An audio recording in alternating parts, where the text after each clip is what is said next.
Hello, everyone. Welcome back to the Real Football Podcast.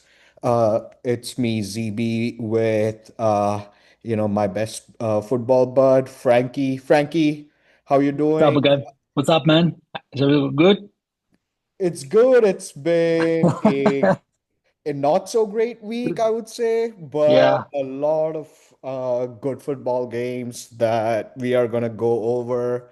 hmm Um, and you know what? Let's dive right in. Let me start Yeah. off with Yeah. the Chelsea game. Yeah. Which one? The one Yeah, actually, you know what? Whether we look at the United game Oh or my God. the Yeah, you can Brighton start from the game, United it, games. it, it was, it seems like we seem to be having the same problems. So Yeah. let's take it one game at a time. Let's start off with the United game. Yeah. Uh, Kickoff, Chelsea is expected is meant to be the favorites. And just few minutes into it, Sanchez gets a red card with a More, yeah, yeah. terrible, Yeah. terrible Yeah. challenge. It was a red, so there's Yeah. There is no point. no Sorry, you have to debate fix on it. that. And Absolutely. and after that, it seems like everything just went downhill. Yeah. I mean, like you had this power to resurrect the dead people, like for a Yep, week, yep, for a yep. week. And you know So what? Not just that. So after he was sent off, like Maresca quickly changed the team and yeah. just stacked the midfield and took out everybody from the front line. And to hmm me, that just shows panic. Yeah. And I feel that that's always when you have issue as a team, there is always there is always a problem associated with the midfield because you don't have a strong midfield, right? yes, So and that's a big problem. Probably you were playing with the midfield like the United one. United had as Casemiro. And then after they had Ugarte, they have Bruno Fernandes, which is not like it is a solid player. yes, Bruno Uh, Fernandes is, yeah, and he showed. He yeah, showed. exactly. And I'm So pretty sure that when Ruben Amorim or even like Bruno Fernandes on the pitch, when he saw those substitutions happening, mhm. he just knew that the game was his. Yeah, yeah, but It was there also United's game. it was also the game how they were playing. Basically, they were playing with Manchester United usually play three behind, so three defender. That means like the midfield is pretty dense. Yes. And compare with your midfield, which is only two player basically, because Cole Palmer is not a midfielder, Estevao is not a midfielder, and Neto is not a midfielder. So you had just had like Caicedo and Fernandez, and Fernandez played pretty bad. So Yes. the thing changed only when Casemiro got the second yellow card. So he The got red card. Yeah. Yeah. The he second got the yellow red turned card. red. Yes. So yeah. So at the end of the day, it was that thing like changed a bit. It didn't change in terms of results because Chelsea lost the game, but that's the only point. You don't have a physical midfield, so you don't have actually like a strong. You don't have anybody to play like to make filter in the team. So, So. one of the things that I was, just thinking about was when Casemiro got sent off. I Mhm. think it was because we had burned through our subs. We just couldn't put pressure on the front line. Yeah, exactly. Yeah. You know, and again, this just brings us back to the fundamental issues that Maresca hmm has. Yeah. I agree. I totally agree with you. And I feel like you have to try to fix it. You should have fixed it this summer. I'm saying, yeah, it will be really, really hard to fix it by the end of the year, or maybe in January with the other market window opens, because it's really hard to find players over there. It's not going to be like pretty easy. So, but you need a player in the middle who is running. It doesn't matter if he's like strong, like technically strong. You need a player there who is just like playing football, contrasting, stopping, filtering, because that's not what Fernandez can do, and that's not what Cancedo can do. So I don't know Yes. what Maresca is expecting from these players, but actually that's a big issue because Yes, we need someone like how Man City had a De Bruyne or yeah, or no, not just De Bruyne. I would say more Rodri than De Bruyne because right.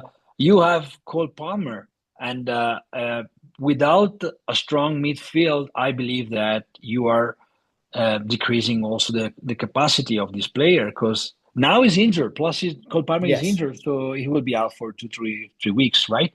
But you are limiting because he's getting closer. He's getting far from the attacking area. Yeah.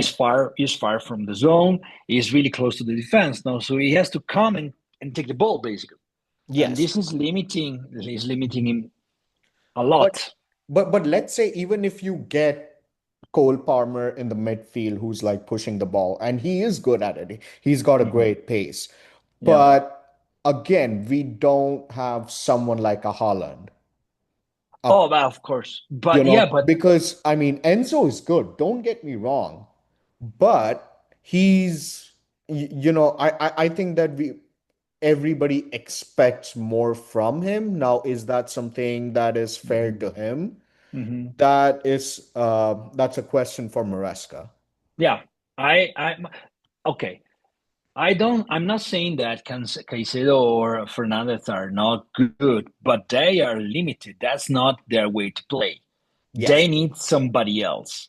For yes, example, I would say if you remove one between Neto and Estevao and you make Palmer like more close to Joao Pedro, yeah, and you put a midfielder there, like I mentioned to you, like privately, I would never hesitate to buy Anguissa, for example, from hmm Naples. hmm Anguissa is really good because he's doing the two phases. He's attacking and defending, and he's a strong player. Even Rabiot, who is now playing for Milan, yes, yes. that is not a good player, but you need a player. I'm not saying that you have to play by you have to hire Rabiot or get Rabiot. No, it's just like you have to find a player like that with that like features, with that football two phases abilities. Yeah, Because Fernandez is a great player, but he's only good like in the offensive side. Like yes. Caicedo is really good, but it is good in both sides actually. Caicedo, but it's not filtering. That's his No, problem. So, he's absolutely not because I don't think he has that pace. uh-huh, Like exactly. if he's playing a little bit to the front, the back line is fully exposed. Oh yeah, yeah, definitely. So, and again, given the formation that Chelsea has always played, Hmm. uh, it puts an added pressure on the midfield, which is kind of playing both the roles, Yeah, yeah, yeah. which which when attacking has to push forward, but when the turnover happens, they need to fall back as well as quickly. Hmm. Yeah, So, yeah. and kind of that also leads me into the Brighton game where, okay, again, we're down 10 men. Uh, Oh yeah, yeah. Shaloba. yes, Chaloba gets sent off. And, Hmm. I just got to say, man, that even though I'm a Chelsea fan and it hurt to watch the game, Danny Welbeck, what Yeah, a player. yeah. He's a good player, but you just lost at the end basically because the game was one. If it Yes. was ending 1-1, there was nothing to say about it. So it's just Yes. I feel like it's more painful uh, losing. Okay, even if you lost against Manchester United in Old Trafford, I would say that that game was more painful than this one. Okay, Mhm. you lost these 3 points against Brighton, winning one. You were winning. Then Shalobah did that what he did, and a lot of things. But this is something that can happen because you lost basically at the 90 seconds minute. 90 and the 3-1 was like at the 100th minute. Yes. So that was not like something that you could say, okay, damn, we didn't play. No, you played. It was like a occasion, like facts, right? But, It can but happen. again, Frankie, like this brings us back to you know how every player is supposed to have a footballing brain. Ah, yeah, yeah, yeah, yeah. No, Right. about what you're Like saying. both like Sanchez, again, Hmm. same thing, like a goal Yeah, scoring opportunity. That was a yeah, terrible yeah, challenge. yeah, yeah, Same with Chaloba. yeah, There yeah, yeah. was an I obvious goal scoring opportunity. Should he have let let it go okay. even to the peril of like that goal getting Yeah, yeah, converted? yeah. But I Or can tell you one thing here. Sorry, man. If you check about like what you're saying, but if you say like if you check what I said before that there are players who are in the wrong position because Enzo Fernandez played really well. yes, yes. We So have to and mention that. he was playing in Cole Palmer position. Yes, yes, he was. Yes, he was. And also Caicedo was playing better. You know why? Because there was Andre Santos, who is a better player in that position than Enzo Fernandez. So Yes, that he like made him both made himself like playing better because they were playing in a better context. yes, yes, So that's the thing. So you're putting the player in a better context. You're definitely it can happen. For example, Sanchez didn't play well, the goalkeeper. It's fine, it can happen. Okay, of course you're pissed because you lose a game for a goalkeeper. But the team were playing, that's what I'm saying. The team was playing much, much better this time than against Manchester United because against Manchester United, there was no a sense of the rules. Like there was no clear formation. There was yes, like a lot of, there was a mess, a total mess. yes. So, I mean, it seemed like like Maresca was following like Jose Mourinho's tactics of like uh-huh. parking the bus. Yeah, yeah, yeah, yeah, yeah, So so yeah, it did look, but for Brighton, I mean, I'm thank you for bringing that up. That Enzo Fernandez goal, that header, uh-huh. that was a brilliant goal, Yeah, and yeah, it and was, but and even I all the, highly mhm. recommend like all our listeners to go ahead and just Check it. watch Yeah. that screamer of a header. Yeah, yeah, yeah. Even if it's not a header, yeah, it's fine. It's true. Yeah. But I feel like all the game was not. It was the performance was way better than against Manchester United. Yes. I And agree. I'm I feel sorry. like yeah, so sorry to interrupt you, but I feel that that Chaloba's sending off just spread our back line really thin. Oh yeah, you know why? You know Go why? ahead. Because after that Shaloba like got the red card. The first change that Maresca did was to remove. So Andrew Santos was off Yes. and Asiapong was in. Yeah. So the Yeah. player who brought stability in the midfield. Yep. Yep. So I always mention to you that the team was winning a league, the team who was winning like a Champions League has the best midfield. Yes. Whatever they can have Holland, Yeah. but they don't win. Last Yes. year, Liverpool won. Yeah, there was Salah playing, but in the midfield there is like Shabozlai who's running for two players. There was like Yeah. a the golden year of McAllister. There was like Gravenberch was like considered the best player in Premier League. Yeah. So what are we talking about? That's the thing. Like if you have the best midfield, even the defense can breathe sometimes, no, because you have a filter. Yes. But in this case, if you don't have a filter, where do you want to go? You can win some games. Yeah, probably you can go to Champions League, but you are putting the attackers through a lot of work because they have to defend too.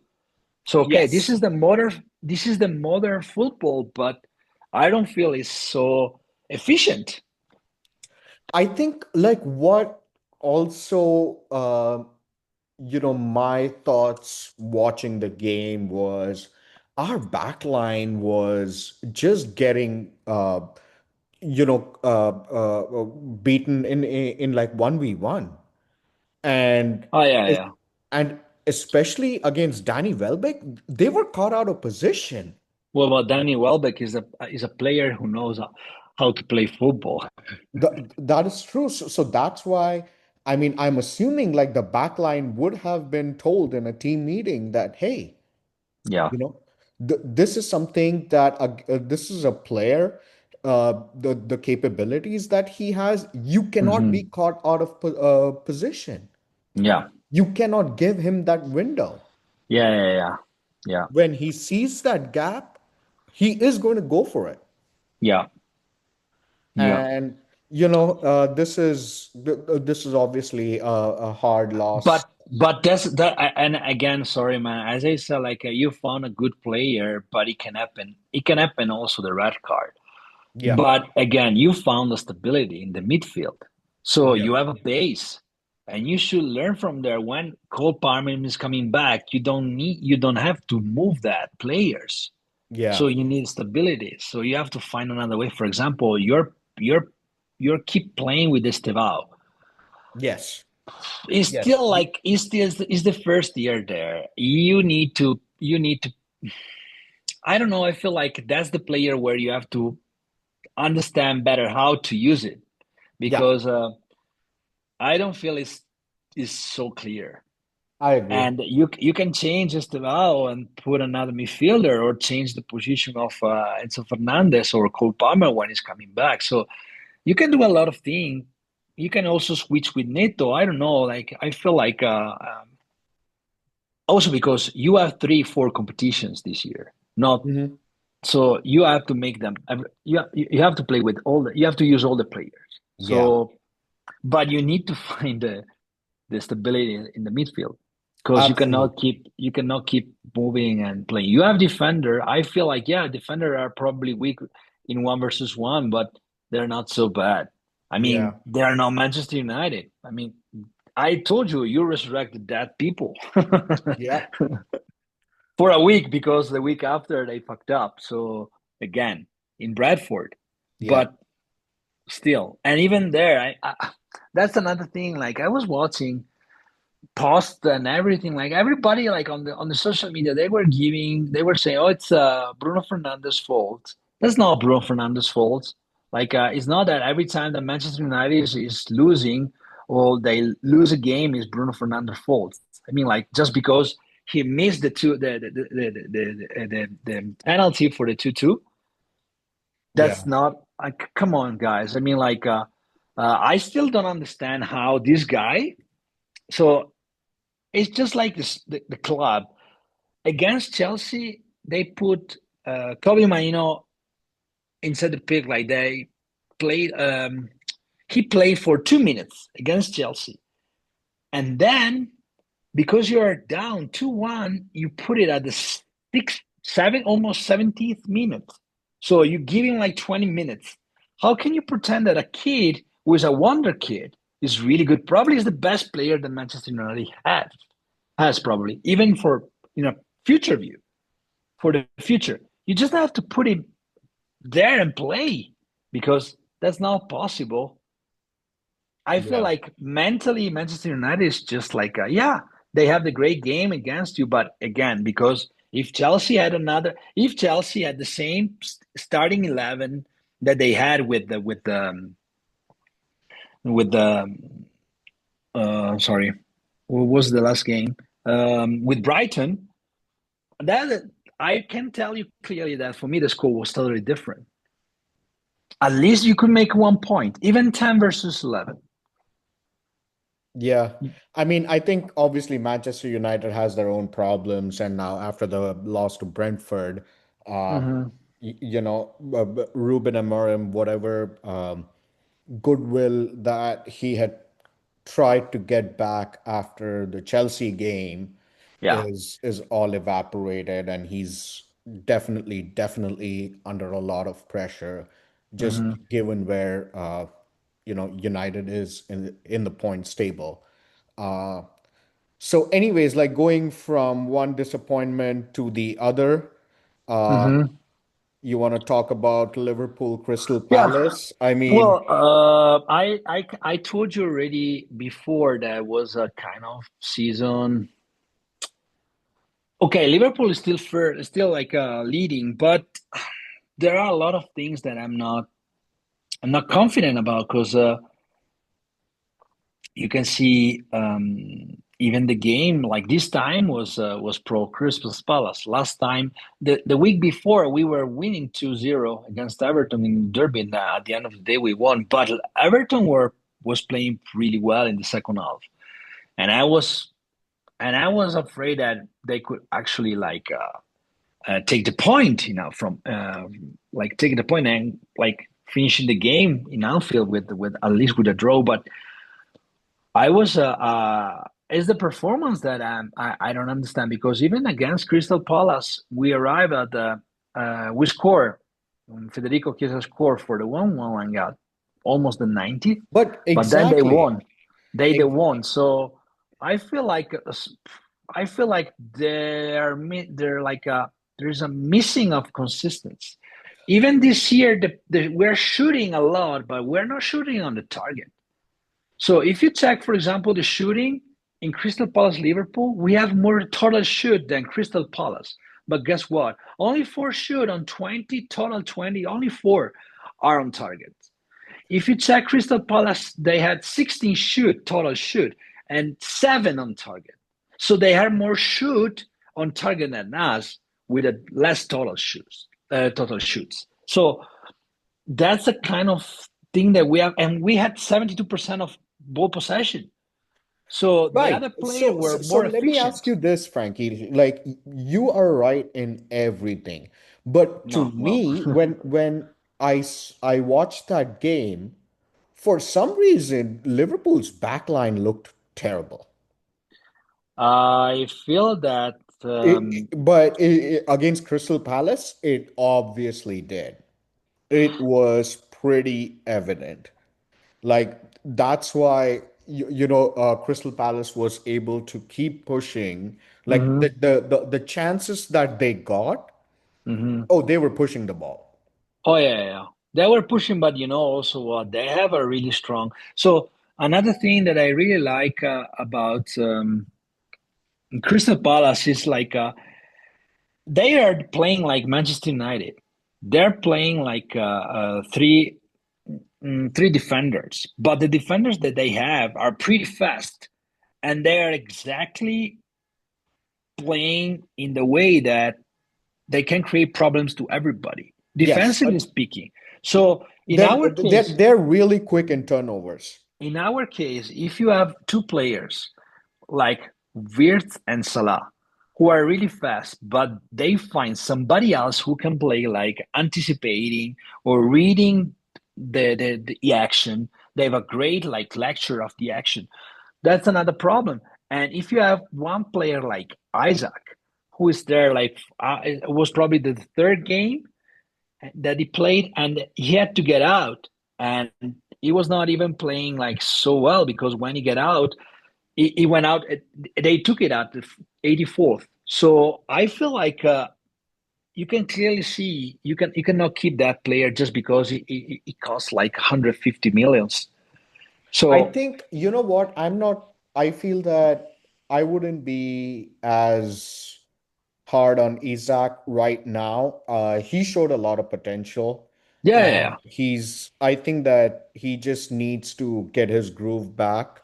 Obviously, like he does, create chances, and he's great at like taking the yeah. ball, Mhm. but like finishing is something I feel that he still needs to like calm his nerves. And I just feel that it's going to come with experience as he gets more minutes Yeah, and yeah, yeah. But more playing time. uh-huh. Uh, so I feel like he just needed time to get into the mechanism of Liverpool, and I totally understand. Also because Liverpool never have like even with Klopp we had Darwin Núñez, which Yeah. was the taller striker.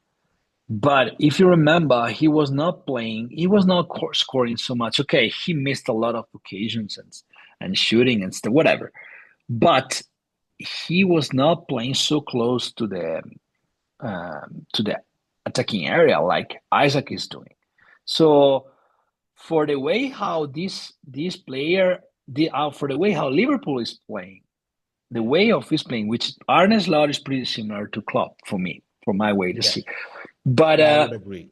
the problem is that like if you're not making because it's the striker who has to make who has to help a lot Salah and Wirtz and Shabozlai or Gakpo or whoever because the thing is that like for example Firmino was doing a lot of work for the team.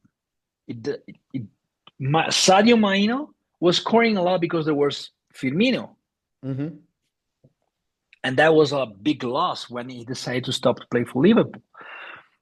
So, but that's and the same thing for Nunes. Nunes was like missing a lot of goals, but he was doing a good job for the team. And you could see also the difference when Chiesa got into the pick. He was helping more than what Isaac was doing, and he scored too. So, but that's a different way to play.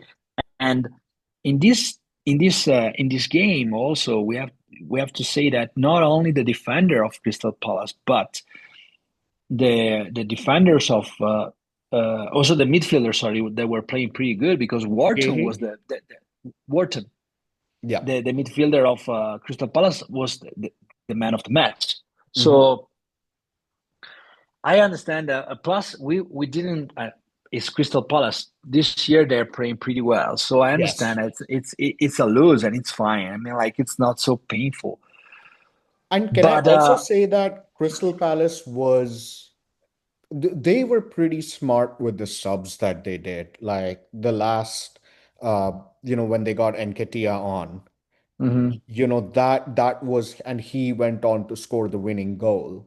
mhm. So had they had planned this game. Yeah, yeah, yeah. So they were pretty well prepared. Mhm. I agree with you. Let's see, because this team also has a Europa League, no? They are playing in Yes. Europa League, so I'm just curious to see if how long because they have only 1 point. They are only 1 point to Arsenal, so they are third.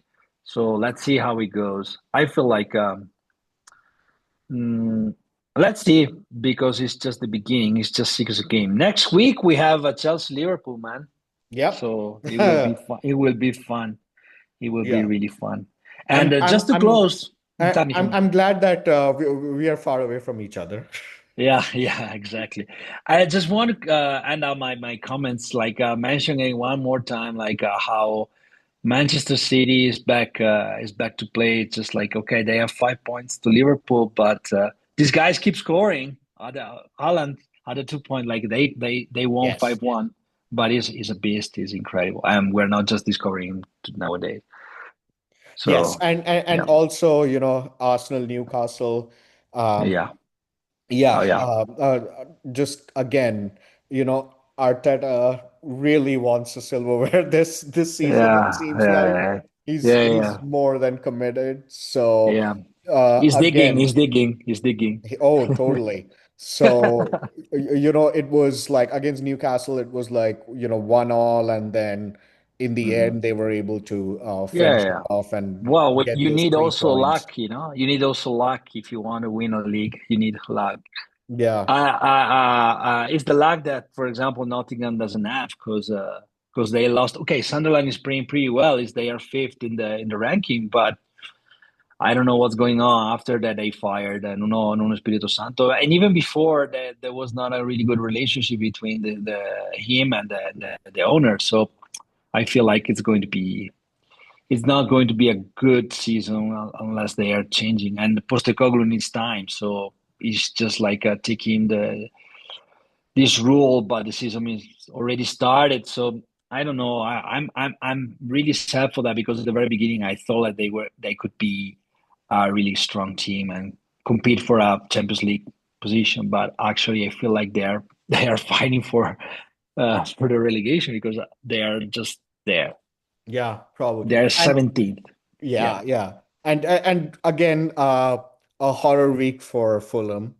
Oh Uh, yeah. Lost to Aston Villa, and again, it was refereeing was the highlight of that game. Oh yeah. I saw So that. yeah, and again, you got a feel for Fulham, So man. okay, yeah, of course. Yeah. They started well. They were leading, and Hmm. then again, everything like I don't know. I think this brings the conversation back to a broader topic of VAR, and probably I think we can like do another one So just on VAR. yeah, we can do only one. I can just tell you really quickly. There are many ex-football player in Italy. Last week, Juventus got a penalty against. They were winning. Okay, they were not playing well, but besides that, like there was a penalty, and they were saying that's not a penalty. Hmm. And the VR didn't see a guy who scored a penalty that after like looked at the defender and he pushes a arm like directly on the face of the Juventus defender. And the VAR said it's just a yellow card. How can you say that? Everybody saw it. Everybody, Yeah, even on live, they saw it. That's a red card. But yeah, the VR just called it a yellow card. So these ex football player were like saying like, what's the purpose? yeah, So just remove it. It's yeah, better like at least like the referees it's making mistakes like anybody, like football yeah. players. Right. But because this is just a way to think that something is wrong, something is like manipulated. Yeah, So at the end of the day, I feel like it's fine for me. yeah. Just take it off. Yeah, yeah. I think we can do a deep dive on just Yeah, VAR and definitely. all the horror decisions that we have seen. Unfortunately, it's been a lot of them, and Yeah. it's rather than the bad decisions being the exception, they've kind of become the rule as we have seen. Hmm. Yeah. So, but anyways, like I think this was a great wrap up flashback for all the games that Yeah. we watched. Obviously, for the Chelsea supporters, for Liverpool supporters, not so great, but overall for Premier League, a lot of great games. Yeah. I'm really looking forward to next week and Oh, definitely. see what happens in this exciting league. Your final Hmm. thoughts, Frankie? No, I'm just as you said, like I'm just so curious to see next game because for Liverpool, even for Chelsea, will be a pretty good like game where we can understand a lot of more about like our path this year. So yeah, for both of the teams. So let's see. All right. So thanks everybody for joining in, and we'll see you back again soon. Yeah. Till then, goodbye. Bye. Thank you.